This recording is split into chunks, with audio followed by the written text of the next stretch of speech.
En su libro que se titula ¿Qué es la teología bíblica?, James Hamilton da una respuesta a esta pregunta. Él dice que Dios creó el mundo para que hubiera un lugar donde se le conociera, un lugar donde se le sirviera, donde se le adorara y donde Él estuviera presente. Dios construyó la tierra como su templo y en ella puso su imagen y semejanza. Yahvé creó la tierra para compartir su presencia, para compartir su gloria con el ser humano. Para eso creó la tierra. Y esto lo podemos ver a lo largo de los capítulos 1 y 2 en Génesis. Principalmente en el capítulo número 1 de Génesis vemos cómo todo lo que hizo Dios fue bueno. Pero esa imagen y semejanza que Dios puso en la tierra, es decir, el ser humano, se rebeló contra Él. Y por lo tanto, profanó ese templo que Él había construido para estar en su presencia. En respuesta a la desobediencia de Adán, Dios sometió a maldición la tierra, pero no sin antes dar una esperanza de restauración, donde Él nuevamente habitaría entre su pueblo, pero ahora por la eternidad. Pero mientras eso sucede, a través de las Escrituras podemos ver que Dios, que Yahvé, que el Señor ha venido a habitar entre su pueblo.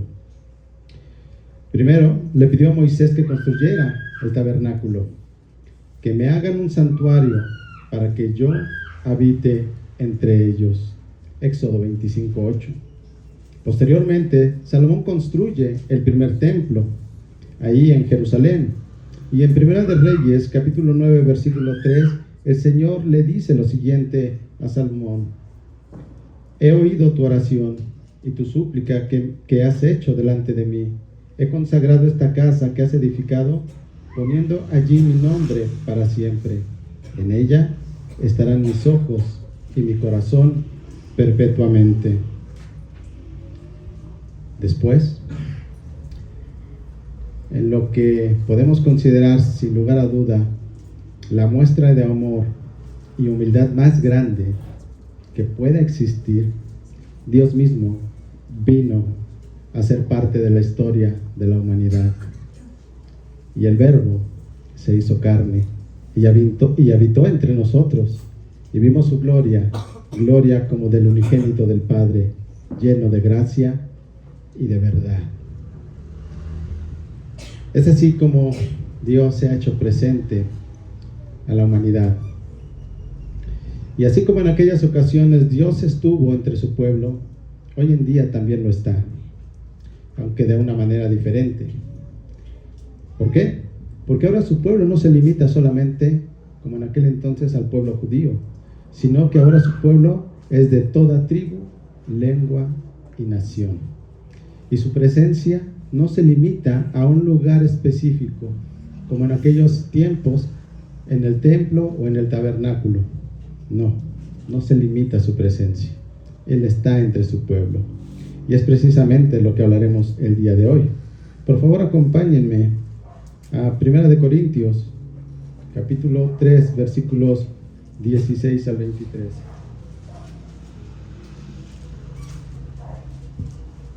Dice así la palabra del Señor: ¿no saben que ustedes son templo de Dios y que el Espíritu de Dios habita en ustedes? Si alguno destruye el templo de Dios, Dios lo destruirá a él, porque el templo de Dios es santo, y eso es lo que ustedes son. Nadie se engaña a sí mismo. Si alguien de ustedes se cree sabio según este mundo, hágase necio a fin de llegar a ser sabio, porque la sabiduría de este mundo es necedad ante Dios. Pues escrito está: Él es el que prende a los sabios en su propia astucia. Y también El Señor conoce los razonamientos de los sabios, los cuales son inútiles. Así que nadie se jacte en los hombres, porque todo es de ustedes, ya sea Pablo, o Apolos, o Cefas, o el mundo, o la vida, o la muerte, o lo presente, o lo porvenir. Todo es suyo, y ustedes de Cristo, y Cristo de Dios.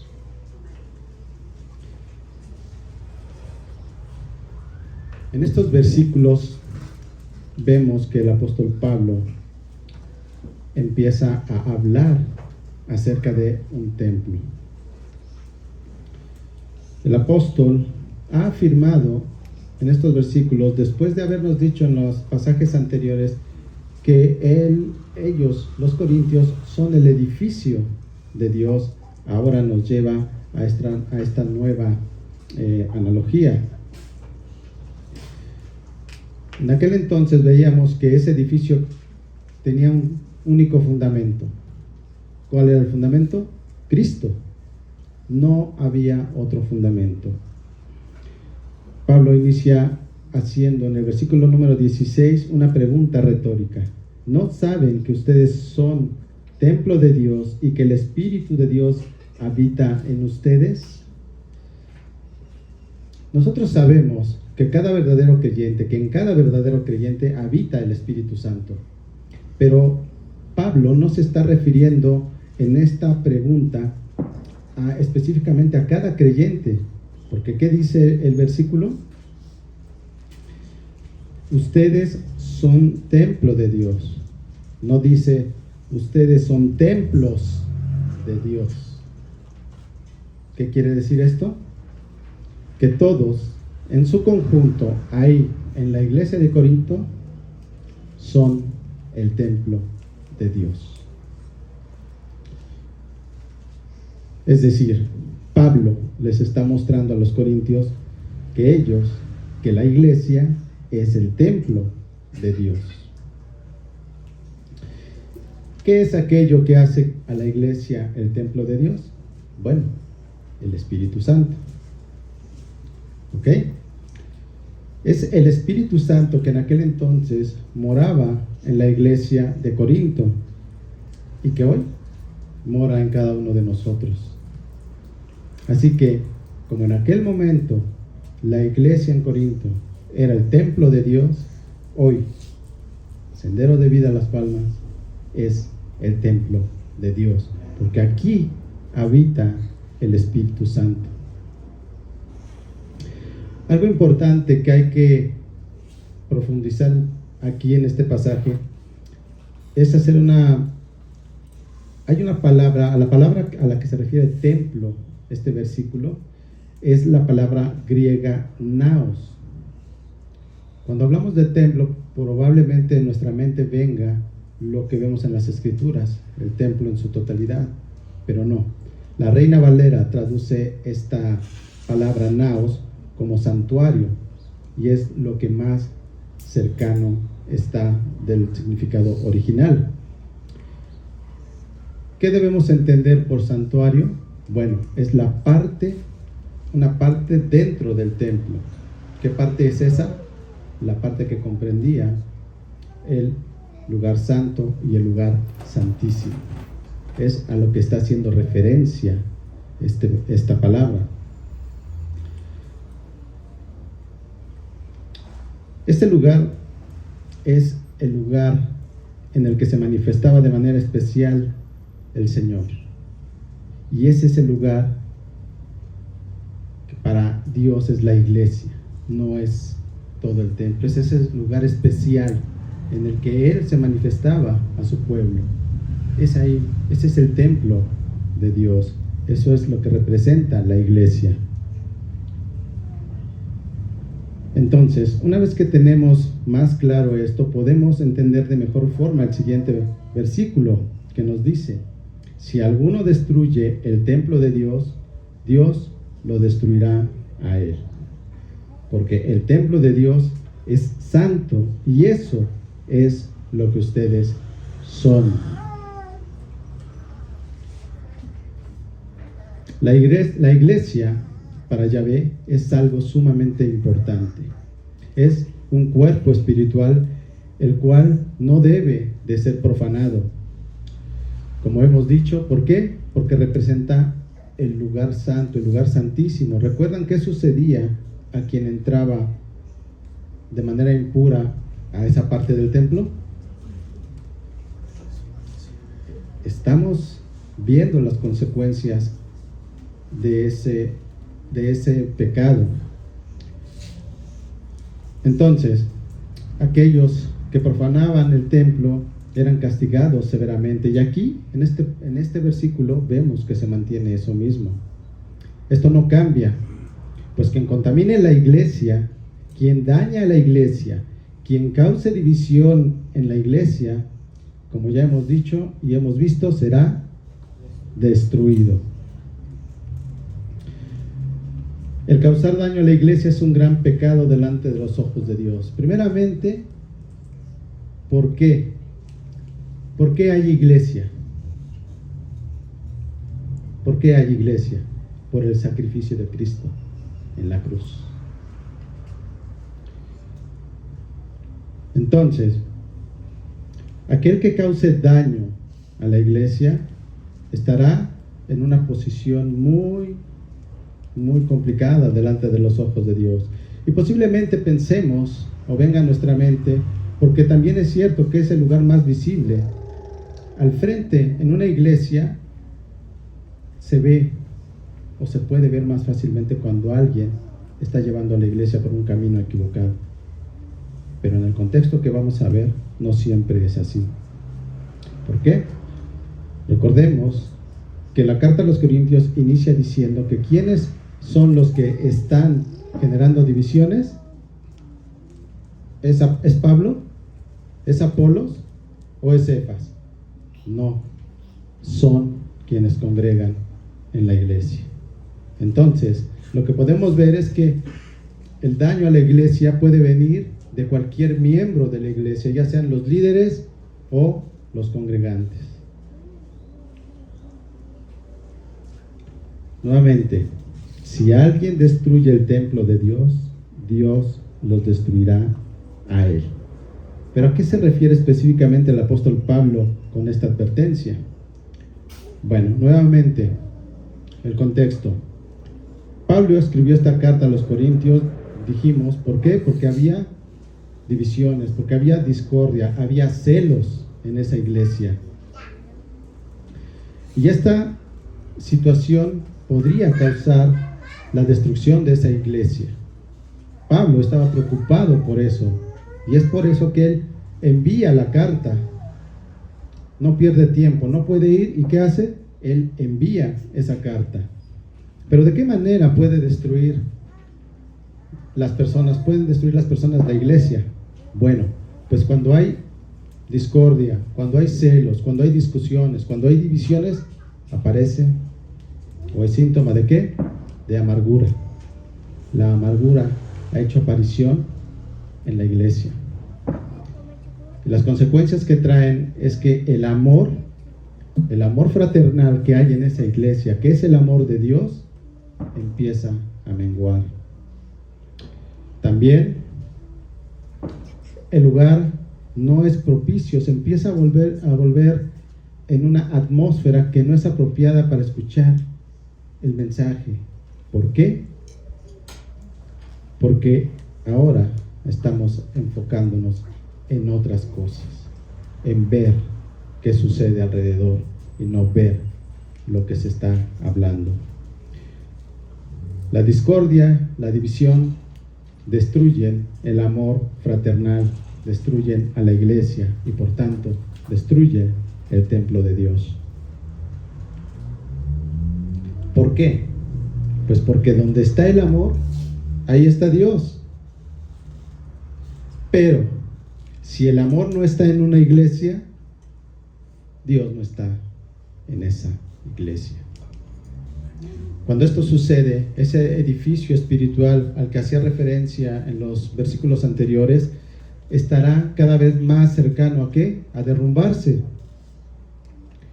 Ese edificio espiritual poco a poco, ladrillo a ladrillo, empezará a ser más y más frágil. Es por eso que el apóstol Pablo dejó muy claro lo que le sucede a aquel que atente contra la iglesia. Pero también nuestro Señor Jesucristo lo dijo. Mateo 18, versículos 6 al 7. Mateo 18, versículos 6 y 7. Pero al que haga pecar a uno de estos pequeñitos que creen en mí, mejor le sería que le colgaran al cuello una piedra de molino, de las que mueve un asno, y que se ahogara en lo profundo del mar. Ay del mundo por sus piedras de tropiezo, porque es inevitable que vengan piedras de tropiezo, pero ay de aquel hombre por quien viene el tropiezo. Si bien es cierto que aquí se está refiriendo a los niños, lo podemos trasladar también a todos aquellos hermanos que no son maduros en la fe y que les servimos de piedra de tropiezo, que dice, ay de aquel hombre por quien venga el tropiezo. Ahora, ¿por qué se está dando esta situación en la iglesia de Corinto? Y más aún, ¿por qué se sigue dando esta situación en las iglesias hasta el día de hoy? Pablo, a partir del versículo 18, nos dice el por qué. Nos dice cuál es la raíz de todo esto. Ahí, en el versículo 18, nos dice que el origen del problema es que la sabiduría de este mundo. Es el culto que las personas le dan a la sabiduría intelectual y mundana, que como ya hemos visto también anteriormente, esa sabiduría es contraria ¿a qué? A la sabiduría de Dios. Así que Pablo les dice, no se engañen a sí mismos. Ellos, al ser creyentes, porque también ya hemos visto que ellos, que los corintios, la iglesia en Corintios está formada por creyentes, les dice, ustedes conocen la verdad, esa verdad les ha sido revelada, les han sido quitada esa venda de los ojos, ahora pueden ver. Pero como hemos visto también, los corintios son inmaduros y siguen siendo atraídos por esa sabiduría del mundo, por esa cultura que hay en esa sociedad en ese momento. Y Pablo precisamente les llama a dejar esa sabiduría del mundo, a dejar todo humanismo, es decir, a renunciar a toda filosofía que se centra en la persona de alguien, en el ser humano. Y les dice que verdaderamente vayan y busquen la sabiduría de Dios. Aunque esto puede traerles consecuencias, y las traerá, porque más de uno tal vez aquí nos podamos identificar con lo siguiente. Cuando nosotros buscamos seguir en obediencia a Dios, ¿qué nos dice el mundo? Que somos necios, que somos ignorantes, que somos fanáticos, porque no entienden. Ellos están centrados en filosofías humanas. Ahora, aclaremos un poquito más lo que Pablo está llamando a la iglesia en Corintio. Y hoy, todo esto, hermanos, que estamos escuchando, sabemos que es también para nosotros. Dice Pablo, háganse necios. Verdaderamente lo que Pablo les está diciendo es a los corintios, mírense con humildad, reconozcan que en ustedes ha aparecido el orgullo y la soberbia. Se han vuelto arrogantes. En el capítulo 4 se estará mencionando esto. Los corintios deben comprender que la opinión de sabios que tienen de sí mismos es un autoengaño. Pablo les dice que esa sabiduría de la cual están presumiendo es una sabiduría que no tiene valor, que es vana, que no aporta nada a su salvación, porque la salvación sabemos que viene totalmente del Señor. Pablo llama entonces a los corintios a hacer a un lado ese orgullo y ser humildes. ¿Para qué? Para que puedan ser guiados por el Espíritu Santo. Porque solamente esa es la forma en la que podemos llegar a tener la sabiduría de Dios, que como ya hemos dicho es totalmente contraria a la sabiduría de este mundo. Por eso seremos llamados necios. En resumen, Pablo le está diciendo a los corintios y hoy a nosotros que aquel que es guiado verdaderamente por el Espíritu Santo será considerado como necio e ignorante. Pero eso, hermanos, no nos debe de ofender. Al contrario, debería ser un signo de que estamos siendo obedientes y debemos mantenernos así. Ahora, ¿por qué Pablo vuelve a insistir en este punto de la sabiduría de este mundo? Si recordamos, ya habíamos hablado en semanas pasadas acerca de ello. ¿Por qué reitera este punto el apóstol Pablo? Bueno, porque la sabiduría del mundo es necedad que destruye.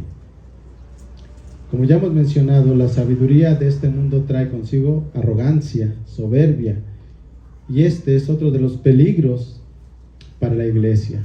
Cuando ese orgullo, esa sabiduría termina en arrogancia, es un peligro también para la iglesia. ¿Por qué? Bueno, porque cuando nosotros venimos a la iglesia, y los corintios estaban yendo a la iglesia en ese entonces, estaban yendo ya por un motivo equivocado. La carta a los corintios también vamos a ver cómo ya empezaban a cuestionar el apostolado de Pablo. Eso nos muestra arrogancia. Cuando nos presentamos a la iglesia como lo estaban haciendo los corintios, ¿qué empieza a pasar? Empezamos a criticar. Aparece la crítica hacia la forma en cómo se comparte el mensaje. Se empieza a mirar acerca de la retórica, qué tan buena retórica tiene, qué tan buen orador es. Empieza uno a mirar si verdaderamente esos argumentos son válidos a mi perspectiva. Empieza a aparecer ese ambiente. Nos empezamos a fijar en cómo lo hace quien está al frente y dejamos de mirar, o más bien de escuchar y poner atención en el mensaje. Y cuando hacemos esto, lo que estamos haciendo es mirar al hombre y dejar de mirar a Cristo, porque Cristo está en el mensaje. Eso es lo que sucede cuando aparece ese orgullo y esa arrogancia. Esto que estaba sucediendo en la iglesia en Corinto era un claro indicativo de que ellos estaban más al pendiente de todo lo que estaba alrededor que del verdadero sentido de estar en la iglesia, que era buscar a Cristo. La arrogancia y la soberbia traen como consecuencia muchas veces el orgullo intelectual, que es otro de los peligros para la iglesia.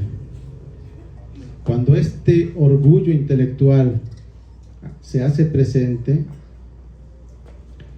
¿qué sucede? Bueno, aquellos que vienen con ese orgullo escuchan el mensaje, pero no pueden estar callados, no pueden ver lo bueno. Escuchan el mensaje, pero tienden a hablar y criticar solamente. Quienes escuchan el mensaje piensan que solo ellos tienen la verdad y que no pueden estar equivocados, que lo que yo he aprendido es la única y absoluta verdad. Pero debemos de estar abiertos a escuchar y a aprender, pero siempre a través de las Escrituras. Debemos de comparar lo que hemos aprendido con las Escrituras y que lo que se esté diciendo al frente sea y provenga fielmente de las Escrituras. El orgullo intelectual,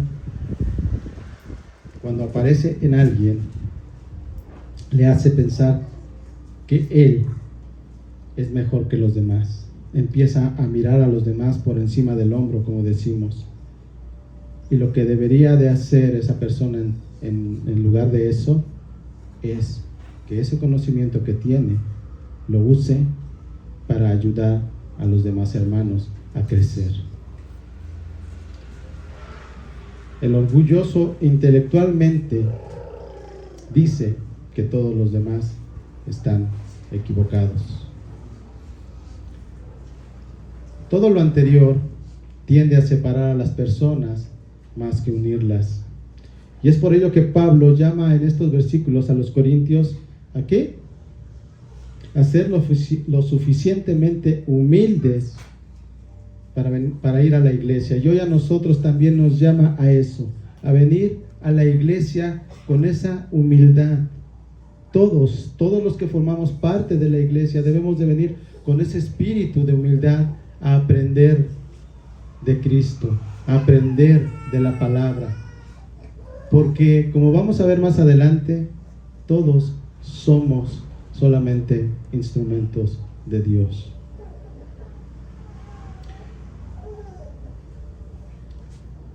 Si alguien no viene a la iglesia con esa disposición de humildad y de aprender, está poniendo en riesgo a la iglesia. Como ya hemos visto, Dios, el Señor, guarda a su iglesia. Ay de aquel que sea piedra de tropiezo. Pero si alguien acude a la iglesia ostentando ese orgullo intelectual, debe de tener cuidado. Nada pasa desapercibido para el Señor. En los versículos 19 y 20, el apóstol Pablo hace referencia al Antiguo Testamento. Hace referencia primeramente en el versículo 19 a Job, capítulo 5, versículos 12 al 13. Él frustra las tramas de los astutos para que sus manos no tengan éxito. Él prende a los sabios en su propia astucia y el consejo de los sagaces pronto lo frustrará. Probablemente hemos visto que hay iglesias que se dividen y que se separan y decimos, bueno, si Dios la guarda, entonces ¿qué sucedió ahí? Bueno, entendamos algo. La iglesia de Dios, la iglesia visible, la iglesia local, pero además está la iglesia universal, la iglesia en todo el mundo, la iglesia en la que formamos parte todos los verdaderos creyentes. Y la Biblia nos dice que esa iglesia prevalecerá. Hoy, probablemente muchos estemos aquí y provengamos de otra iglesia, y esa es la prueba de que esa iglesia universal subsistirá, porque Él guarda a sus hijos y guarda a su iglesia. Y hay de aquel que dividió aquellas iglesias. También en el versículo número 20, el apóstol Pablo hace referencia al Salmo 94:11. El Señor conoce los pensamientos del hombre, sabe que son solo un soplo. El Señor conoce nuestros corazones. Él conoce los motivos por los cuales cada uno de los corintios estaba en aquella iglesia. Y nuevamente, el Señor sabe el corazón de nosotros y sabe los motivos por los cuales estamos cada uno aquí. Nada escapa de Él. Así que Él conoce por qué estamos en sendero de vida. Para terminar, el apóstol Pablo, después de todo lo dicho anteriormente, llama a los corintios a reflexionar sobre algo. Y nuevamente, también nos llama a reflexionar a nosotros, para no caer en eso. Pablo le dice a los corintios, en los versículos 21 y 23, que no se enorgullezcan en los hombres. Les llama a no centrar nuevamente la mirada en ellos, sino que la redirijan a Cristo, pues los hombres son solamente instrumentos de Él, y Él los usa para dar a conocer la verdad.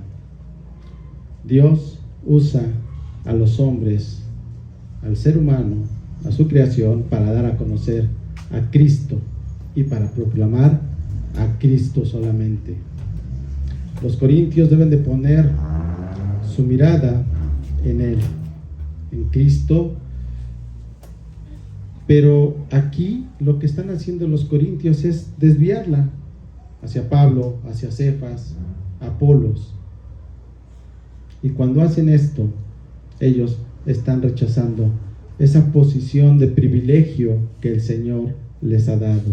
Están rechazando la posición de coherederos de todas las cosas. Y si somos hijos, somos también herederos, herederos de Dios y coherederos con Cristo, si en verdad padecemos con Él, a fin de que también seamos glorificados con Él. Hermanos, todo es con Cristo y todo es en Cristo. Sin Cristo no tenemos nada. O tal vez podríamos decirlo de otra manera. En alguna ocasión yo escuché al hermano Paul Washer decir lo siguiente, que Cristo es todo lo que tenemos. Pero en esa inmensa sabiduría del Señor, si estamos con Cristo, en Cristo tenemos todo. No necesitamos nada más. Necesitamos a Cristo y en Él tenemos todo. Todo es nuestro, dice el apóstol Pablo. Pues Dios ha dado personas a la iglesia para compartir de Cristo. Pero en aquel entonces eran Pablo, Apolo, Cefas, y hoy en todas las iglesias el Señor sigue haciendo su obra, dando instrumentos a la iglesia para que pueda seguirse compartiendo el evangelio, para que sigamos creyendo, para que sigamos afianzándonos en Cristo. Pero no debemos pensar que solamente los líderes en las iglesias son los responsables. Todos en la iglesia tenemos esa responsabilidad, todos y cada uno de nosotros. Tenemos la responsabilidad no solamente de aprender de Cristo, sino de enseñar sobre Cristo, de guiar y cuidar a los hermanos dentro de la iglesia. Esta iglesia, hermanos, debe de ser capaz de tener hermanos maduros, todos, para poder ayudar a los demás, para poder ayudar a quienes están tropezando, para poder dar un consejo, para poder dar consuelo. Esa debe de ser nuestra meta.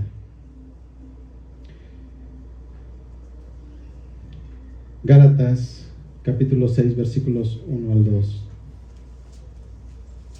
Hermanos, aun si alguien es sorprendido en alguna falta, ustedes que son espirituales, restáurenlo en un espíritu de mansedumbre, mirándote a ti mismo, no sea que tú también seas tentado.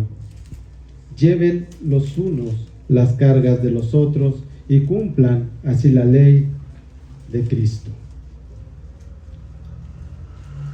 Esa es la meta de la iglesia entre los congregantes. Llevemos las cargas los unos de los otros. Pablo termina diciendo en el versículo 23 que somos de Cristo. Y es ahí donde radica este punto. El apóstol Pablo culmina hablándonos de la unidad de la iglesia. Empezó la carta diciendo, ustedes están dividiendo a la iglesia. Y el apóstol Pablo aquí les dice que al ser de Cristo, por medio de Él, todos se pertenecen entre sí. Nuevamente, al ser de Cristo, por medio de Él, por medio de Cristo, todos se pertenecen entre sí. Hoy, hermanos, esto también debemos hacerlo nuestro. Todos somos de Cristo, todos los que estamos aquí, si somos verdaderos creyentes, todos somos de Cristo. Y por medio de Él, por medio de Cristo, todos nos pertenecemos entre nosotros. Todos debemos ayudarnos, todos debemos cumplir con ese propósito. ¿Por qué? Porque todos servimos al mismo Rey, a Cristo. Y eso, hermanos, es lo que agrada al Señor, que nos amemos y sirvamos los unos a los otros. Por tanto, si hay algún estímulo en Cristo, si hay algún consuelo de amor, si hay alguna comunión del Espíritu, si algún afecto y compasión, hagan completo mi gozo, siendo del mismo sentir, conservando el mismo amor, unidos en espíritu, dedicados a un mismo propósito. No hagan nada por egoísmo o por vanagloria, sino que con actitud humilde, cada uno de ustedes considere al otro como más importante que a sí mismo, no buscando cada uno sus propios intereses, sino más bien los intereses de los demás. Pablo nos está diciendo que en estos versículos que la unión de la iglesia está en Cristo Jesús.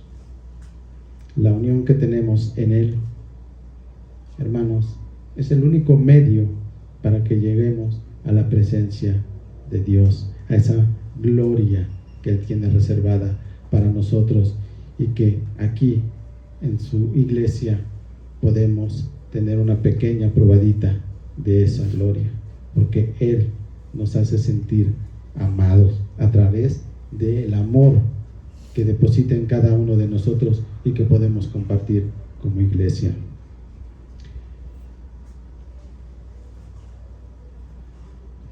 Para terminar, ¿qué podemos concluir de todo esto? Varias cosas. Primeramente, que la iglesia es el templo de Dios, es ese lugar especial en donde mora el Espíritu Santo en cada uno de nosotros, y a donde quiera que vaya esta congregación, Él ahí estará. No hay un lugar fijo, Él está con su iglesia. También debemos tener mucho cuidado. ¿Por qué? Porque la discordia y los celos en la iglesia traen amargura, y la amargura apaga el amor. También debemos tener cuidado con la arrogancia, con la soberbia, con ese orgullo intelectual, el cual daña la unidad de la iglesia, como ya hemos dicho. Dios cuida de su iglesia y castigará severamente a quien busque dañarla. La verdadera unidad de la iglesia, hermanos, está solamente en Cristo. Y es por eso, hermanos, que el desafío que tenemos es grande. Pero sabemos que no estamos solos. Es cuestión de que nosotros seamos humildes, vengamos con esa humildad y nos decidamos a hacerlo.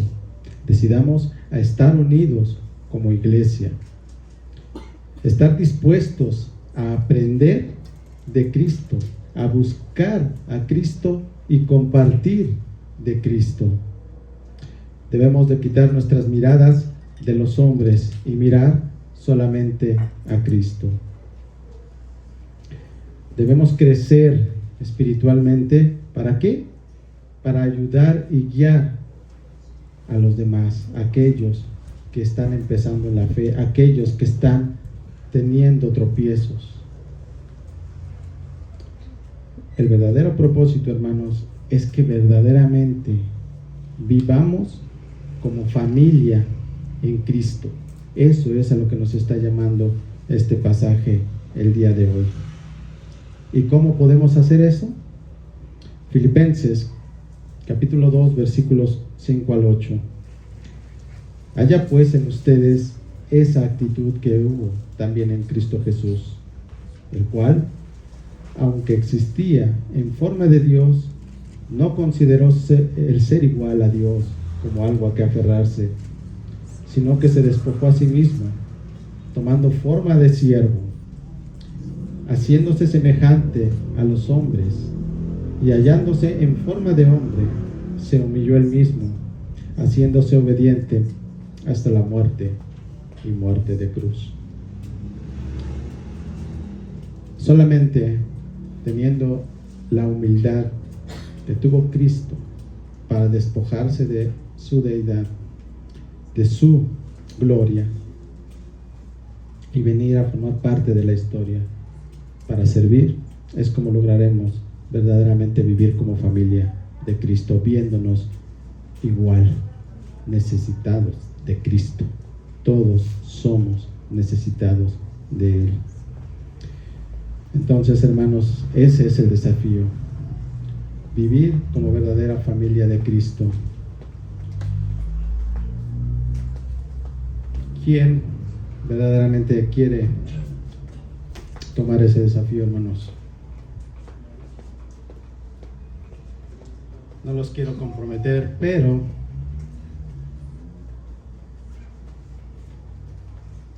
no los voy a comprometer. Aquí tengo una pregunta que de uno de los estudios que estoy teniendo con uno de los jóvenes, y veíamos en la semana precisamente lo que es la vida de la iglesia. Y esta pregunta me pareció importante compartirla con todos ustedes el día de hoy por el tema. Es la pregunta 9 de ese estudio, que dice: ¿cómo debe vivir y convivir el cuerpo de Cristo, que es la familia de Dios? Aquí hay varios versículos y es importante. Quisiera que todos tuvieran uno y que tuvieran ese compromiso de leerlos y responderlos. Serán de gran ayuda para nosotros como iglesia y para honrar y glorificar a Dios por medio de su iglesia. Entonces, les voy a ver si me ayuda.